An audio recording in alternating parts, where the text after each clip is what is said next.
Good morning, everyone, and welcome back to our Kabbalah and Coffee.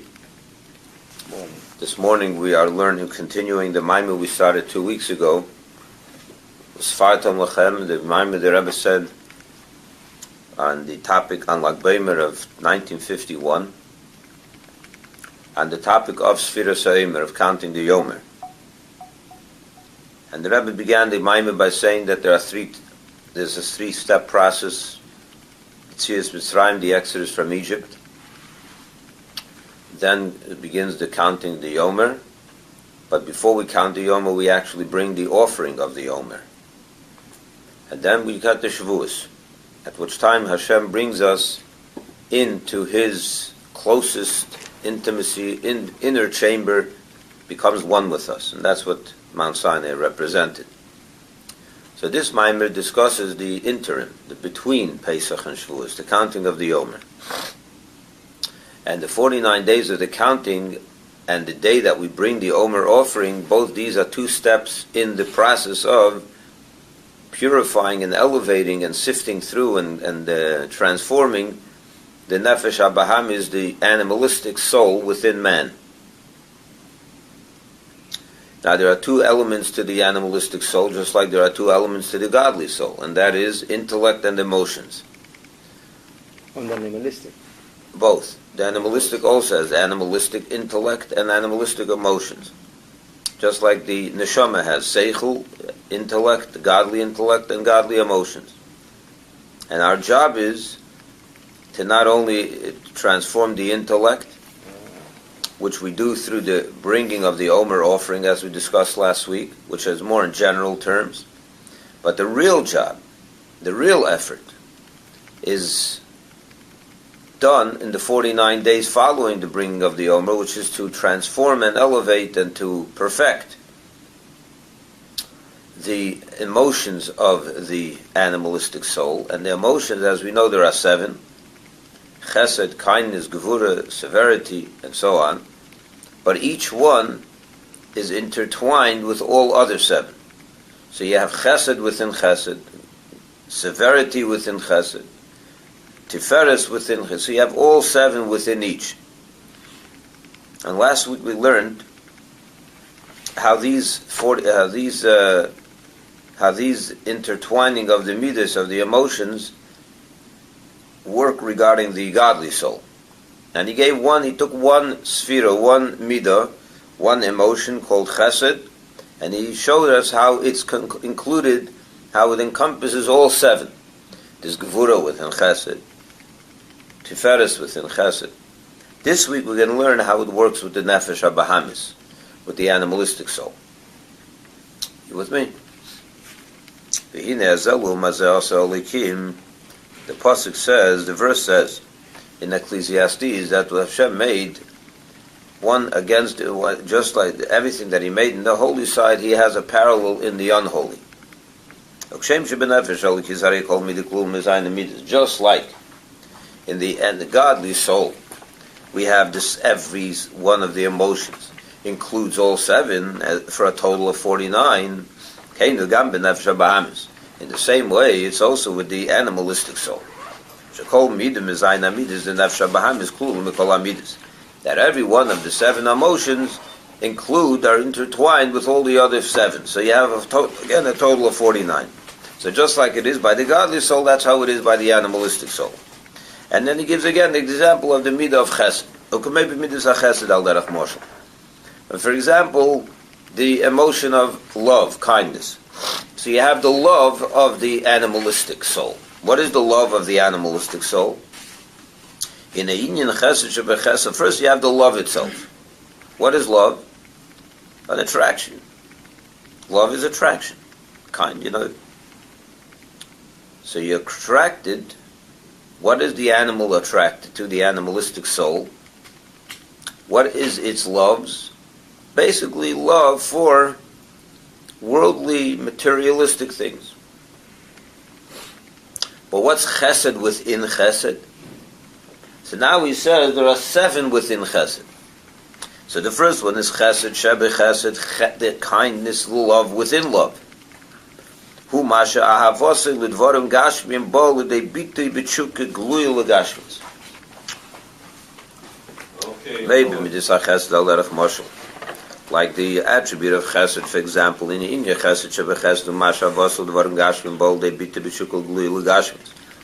So chesed within chesed of the animalistic soul is the expression of that. It manifests itself when you see a person who has an open and revealed passion for physical things. He actually has an open and revealed passion. He seeks it. He talks about it. He's into it.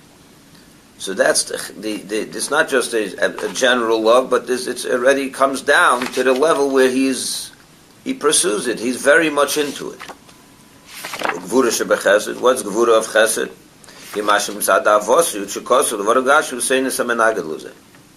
Because he loves material things, so he hates. He's judgmental. He hates those that are against it. His love for physical makes him have a dislike to those who stand in his way, who don't like it. Right? Those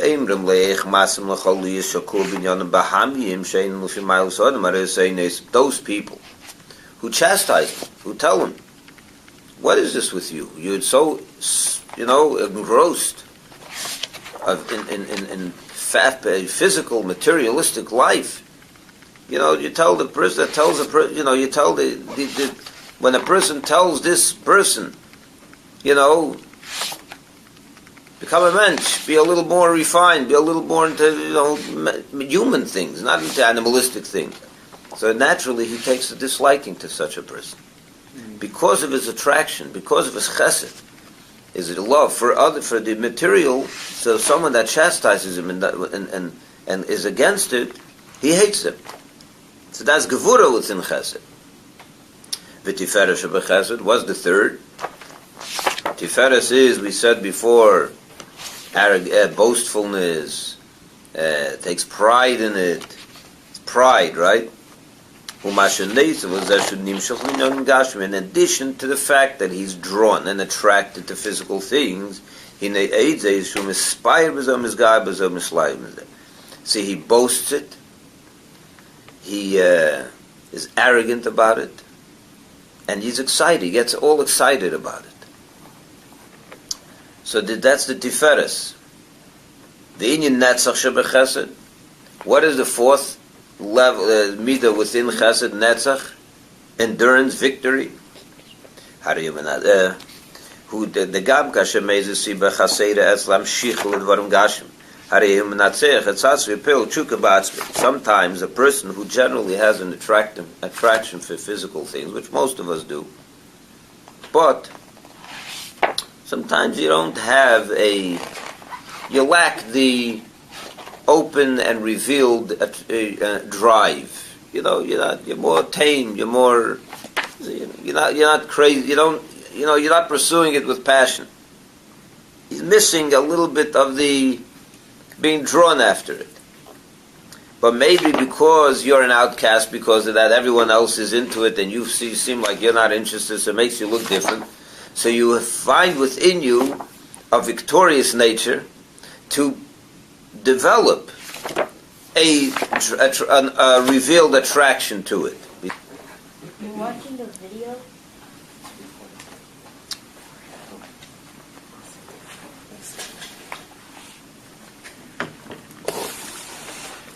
So this is a person who, for some reason, for whatever reason, he lacks being drawn after physical and materialistic things, but he wants it. He knows that he wants it. So he wins over himself and causes himself to be drawn. You understand? I thought it was somebody that is proud and shows off. That's Tiferes. Oh. That's the third. We're now on the fourth. Okay. Someone that's lacking a little bit. Okay. And open. He's lazy? No, not lazy. He just doesn't have it. And and he's shows his emotions. he's not, and so no, he does not that. No.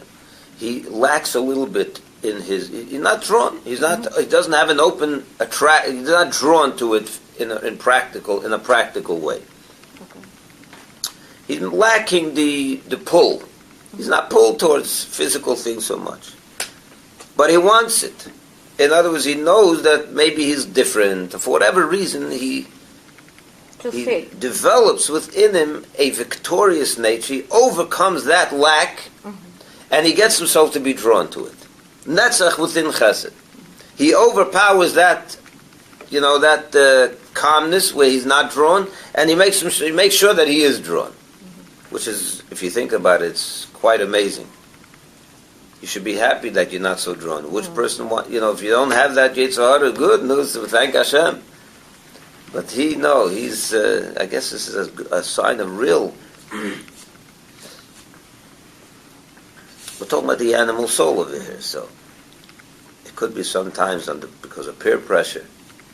Because of peer pressure, everyone looks and says, well, you're different, are interested. Everyone's going and you're not, everyone is interested. So he has to show that he's also interested, but he's not. So he works up, he overcomes that, he wins over that lack of interest, and he makes himself be interested. In many different aspects, right? Yeah.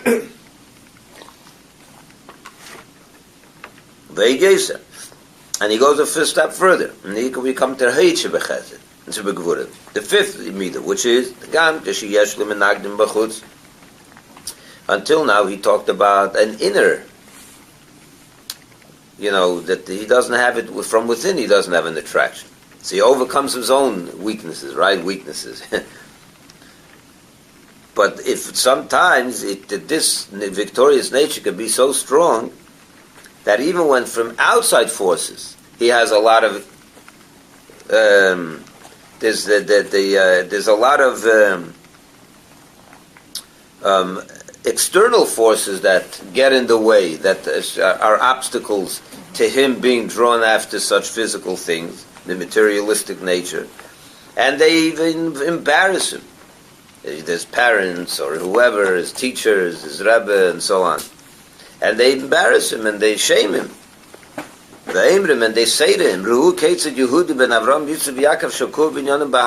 at this Jew, he's a son of Abraham, Isaac, and Jacob, and look what he's drawn after. So they tell him off, they kind of and they sometimes it even manifests itself in forbidden things within the material. So they tell him off. So you have these external forces that kind of try to get in the way of him exercising his passion for a physical thing. So he overcomes them. He fights them. That they should not confuse his desire for this. He should stay on course, so to say, and have the desire. That's Heid of Chesed. Talking about an interesting concept over here, which we can all relate to. Sometimes, you're doing something wrong. You're doing something wrong. And you even have thoughts, this is unbecoming of me. This is not who I am.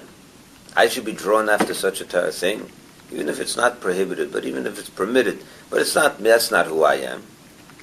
And you have even thoughts that you remember, you say that, would my father be proud of me? Would my Rabbi be proud of me? And you say they wouldn't. And nevertheless, you overcome all that and you pursue the taiva. You pursue the passion. So that's already another level in the passion for physical thing. The chesed of the general emotion here is passion, love for physical things. But within love, you have to sometimes overcome obstacles. You have to sometimes, so those are the different levels within chesed.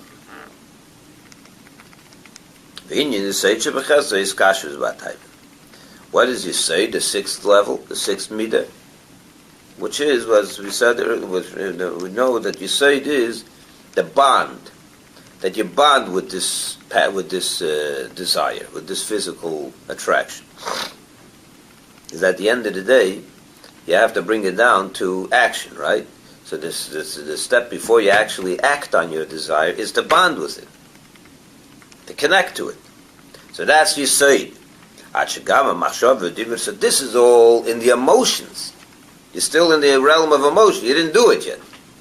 Now comes the action. That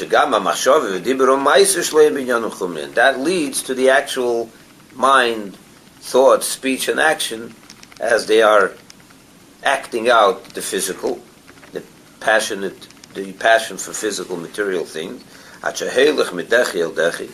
Until he falls from one level to the next year, because once you start, it doesn't end. Until you get to doing even things that are absolutely prohibited, which is that's Malchus of Chesed. Malchus is the deed, the action, the behavior. So the first 6 are the emotions, the feelings. So for example, let's do this again. You have it in you, but it doesn't come into action. Not yet. You have to but first. It's in your mind. It's in your heart. But other people will notice. 1 second. So you have first Chesed, within Chesed, open attraction, which leads you to have to despise those that are against it, Gvura. And then not only are you passionate about it, but you are boastful about it. You're excited about it. You show it off. You're arrogant about it. Tiferes. Sometimes, sometimes you have an inner obstacle, which is not so excited today. You overcome and you get excited about it. Netzach of Chesed. This is all in your feelings. You're still not even doing it yet. Then sometimes you have obstacles from external obstacles. Your teacher is screaming at you, why are you doing this? And you know that you shouldn't do it. And you do it and you overcome that. So Netzach and Heid is overcoming inner obstacles and external obstacles. And then you have to bond to the thing. You have to actually set your mind on it. Still didn't do it. This is still in the feelings and emotions. And then comes the actual behavior. Malchus is the behavior of this particular. You're going to act out your desire and go to do what you thought you attracted to, and so on. So that's the 7 within Chesed of the Nefesh HaBahamis. Then comes Gevura, the 7 within Gevura, and the 7 within Tiferes. It's just it's 49 levels. So this is Vizo Inyan Aveda de Sfiras HaYomer. This is the Aveda of Sfiras HaYomer. Birur Kol Prati Amidus de Nefesh HaBahamis. To sift through and work over all the detailed levels of the animalistic soul. That's what Sfiras HaYomer is, the 49 days. Ade Prati Amidus de Nefesh HaLokis. This is why it's mentioned. Yeah, exactly. Through working, how do you do this? Because, as we said, there's a parallel on each, that you have in the good side and you have in the negative side. When you allow for the good emotion to take over, that causes that the negative emotion should be transformed. How do you make sure that you tame your love for passion for God, for ungodly things? When you make sure that your passion for godly things is strengthened. So when you have your chesed of your nefesh elokis strengthened, it automatically works over the chesed of the animalistic soul. So you mean we're better than animals? Yeah, we are.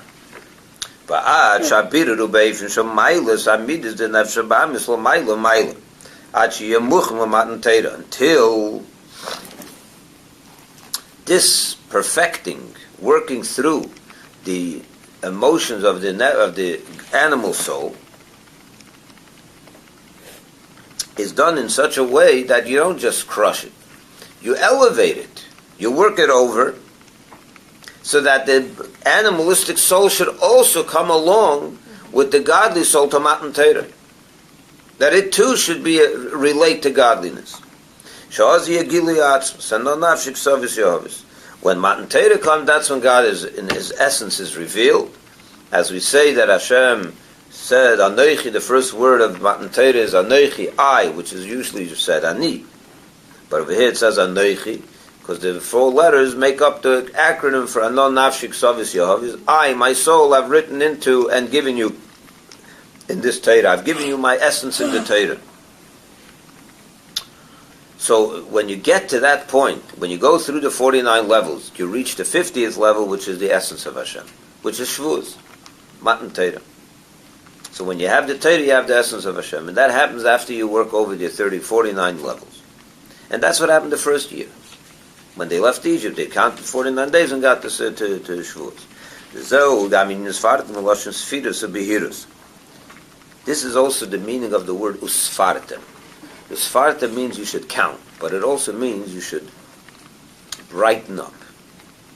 The word usfartem comes from the same word as sapirus ubihirus, sapir, a brightness. So the mitzvah is usfartem lechem, you should brighten up. What should you brighten up? Shepeil b'chol prote amidus nefesh habam, that you should affect all the different aspects, the detailed aspects of the animalistic side of us. Shem kol amemtes yom, is the 49 days, 49 levels. You yomim mi'irim ubrudim u'zachachim, that they should be lit up, brightened up, That's actually and refined. Prayer, isn't it? That word is actually in the, when you say in the Omer. Yes, it is. It's in the Torah. Yeah. Yeah, you're talking about when we count in the Yeah, Omer. yeah. Svarta, But it's yeah. mentioned two. It's mentioned one of the Sefirot and the other one is... No, we were talking about the word is Svarta. The word is Svarta. The Svarta means to brighten up, to light up, from the same word as Evan Sapir. The word Sapir means light, bright. From that day, we're supposed to... Yeah, feel something. exactly. Yeah. Our kavanah Every into day a that. different one, yeah. And the power to be mashpia, to affect all the different levels of the animalistic emotions. Where do we get the ability, the power to do this? That started when Hashem revealed Himself. That gave us the power when Hashem revealed His essence at the Exodus from Egypt. When we say in the Haggadah, I myself am not a messenger, I myself am not an angel, I myself am not a sorrow. This is what gave us that power when we saw God at such a, face to face. We had such an incredible, that pulled us out of the mess, that pulled us out of our rut. And that gave us the ability to start this job, to start this overworking, this working over of the Nefesh HaBahamis.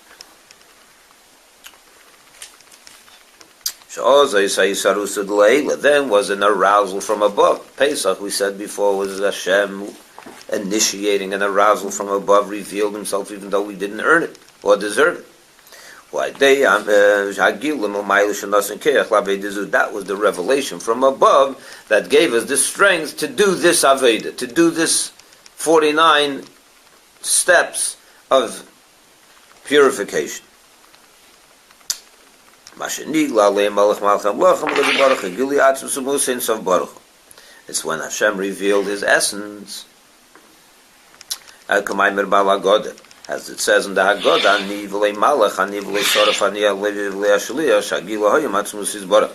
as we say in the Haggadah, I was not a messenger. It was me, not an angel.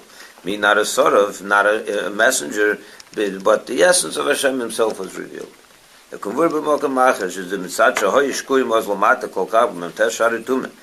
it's explained elsewhere, the Arizal explains that because they were sunken into the 49th level of impurity, to all the level, the worst of the worst, almost the worst of the worst, they're the 49th level of impurity. While they were still in Egypt. While they were in Egypt. If Hashem would have revealed a secondary level of Himself, not His essence, a lower level of Himself, one of the lower manifestations, Atzilus or whatever, He's gone even if it's from the highest of those levels, it wouldn't have been enough.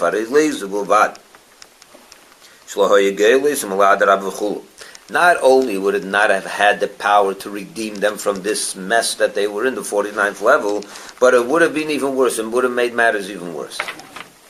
Had God revealed anything other than His essence, it would not only not affect this redemption, but it would have made it even worse.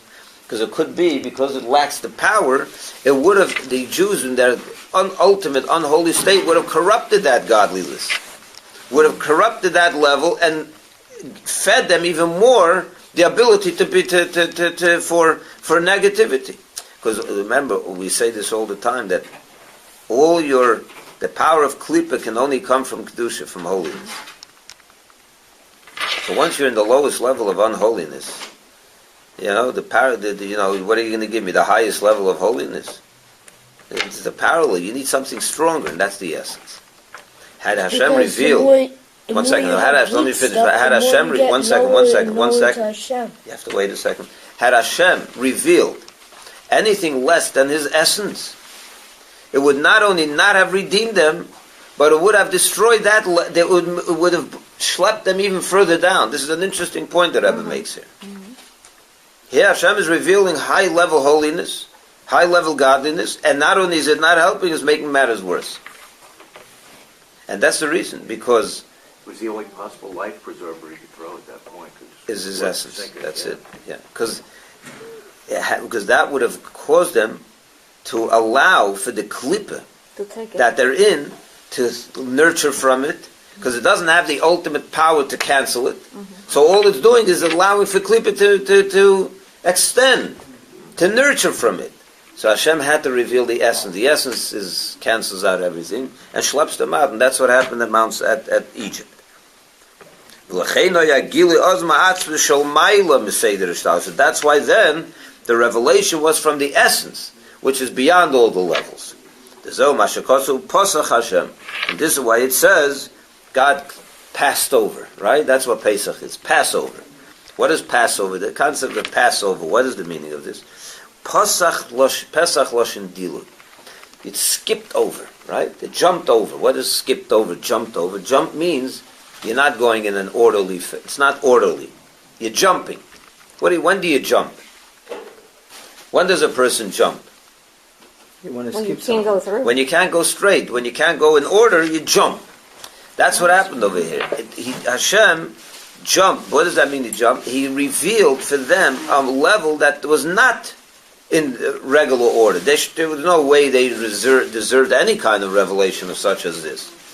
But that was the dilug, the jump, the skip. He skipped over all the levels, and he went straight to the top. Pesach. Which is beyond all the categories, and all levels and anything.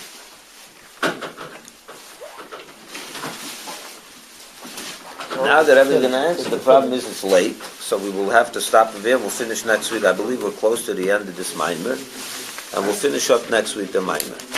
But the Rebbe is going to answer now is, one second, the Rebbe is going to answer now is why, the first question. You remember the question was, why does it say you should count from the morrow of the Shabbos, and it doesn't say from the morrow of the Pesach? Now we're going to answer that question, why Shabbos? And he says, because Shabbos is also the morrow of the Shabbos. What Shabbos? The 7 days, right? The 7th day. 7 represents all the levels of the natural order. Say the Ristalshus, the natural evolution of the spiritual world.